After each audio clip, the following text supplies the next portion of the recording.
Welcome to this explainer brought to you by Forge College. I am so excited to be with you today.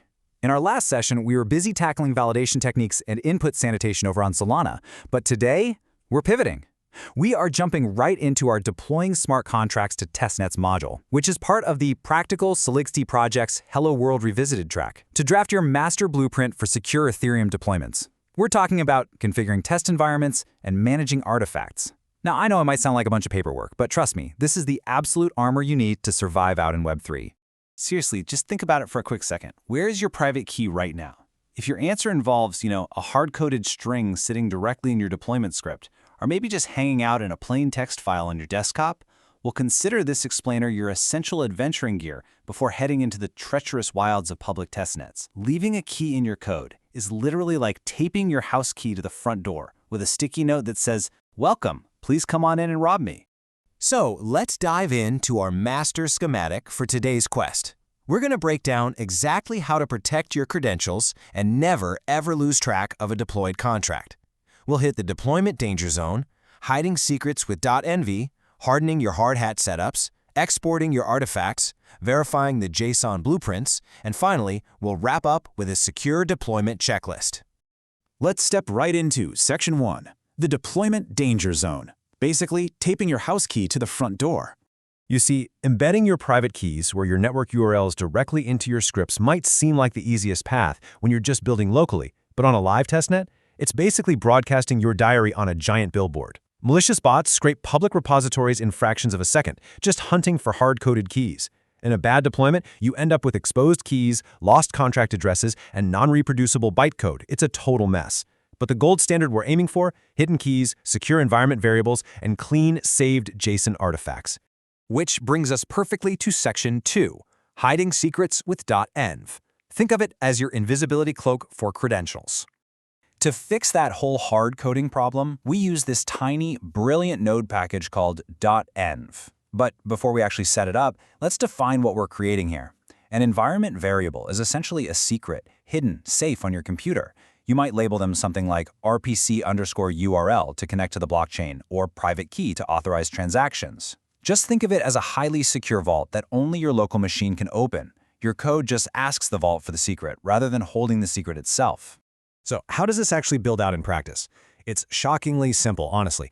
Step 1, you just create a file in your project root and name it exactly .env.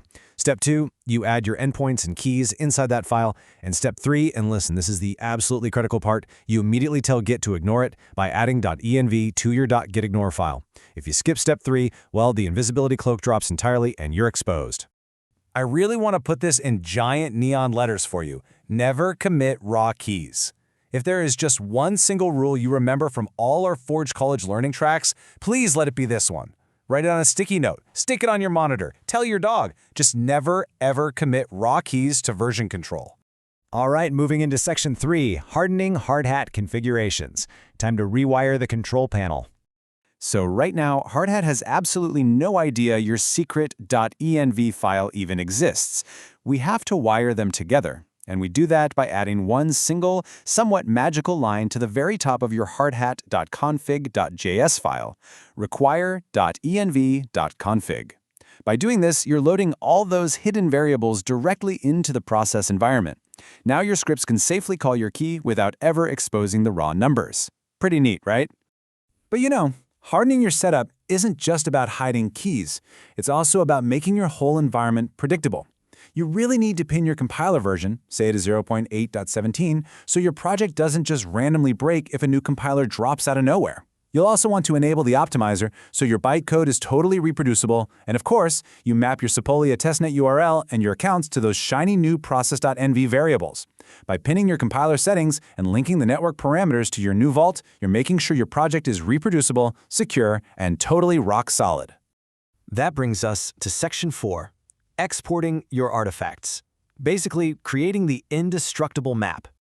We've got our keys secured, which is great. But deploying a smart contract without saving its metadata, that's exactly like burying treasure and then just throwing away the map. Good luck finding it again when you actually need it. Each piece of metadata forms a verifiable receipt of your deployment. Your RPC endpoint lets you seamlessly switch networks. Your private key protects you. The deployed address, that's the exact on-chain location. The transaction hash serves as your cryptographic evidence, and the compiler config proves exactly how it was built. Together, the whole shebang forms your indestructible map. To actually capture all of that metadata, you definitely don't want to be copying and pasting stuff from your terminal like a caveman. Instead, you'll draft a simple Node script called export-artifacts.js. You build a save-release function that basically grabs the contract instance address and the transaction receipt directly from the deployment process itself. Then, it automatically exports all of that data as a beautifully structured, time-stamped JSON file right into an artifacts release folder. Section 5. Verifying the JSON blueprints. Time for checking your work. Now, a blueprint is totally useless if you don't measure twice, right? So here are the quick validation tests you really should run to make sure your exporter actually did its job. First, run your compiler to ensure there are 0 errors. Second, run the deploy script and actually watch the console logs as they happen. Third, physically open that JSON file in your releases folder and make sure it actually has data in it. Fourth, grab the transaction hash and punch it into a block explorer like Sepolia Etherscan. And finally, use Hardhat's verify command to confirm the source perfectly matches the on-chain bytecode. Running these sanity checks ensures your exported artifact is exactly aligned with what's living on the testnet.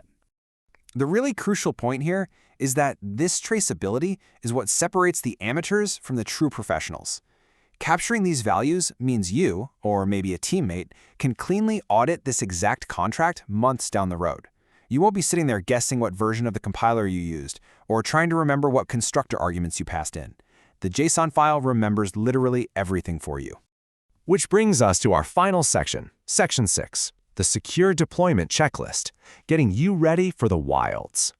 Look, if you take absolutely nothing else away from this explainer, tattoo these 3 actionable principles on your brain. Number 1, never hard-code secrets, always read them dynamically via dotenv. Number 2, pin your compiler and optimizer settings so your builds are perfectly deterministic. And number 3, export your metadata to a structured release folder. Integrating these 3 core principles into your continuous workflow prepares you perfectly for our next lesson, which is going to be all about testnet debugging. And that brings me to your homework. Yes, there's homework. I want you to run one full deployment cycle using this brand new, updated configuration we just built. Go ahead and compile the contract, deploy it using your environment variables, and save at least one release JSON. You really need to have this concrete case ready to go so we have something real to debug together next time. I'm going to leave you with this final, kind of provocative thought.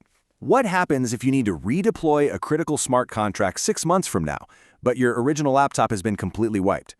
Think about how your new JSON artifacts, stored safely in source control, completely eliminate that total nightmare scenario.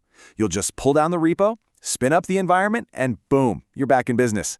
Thank you so much for joining me today.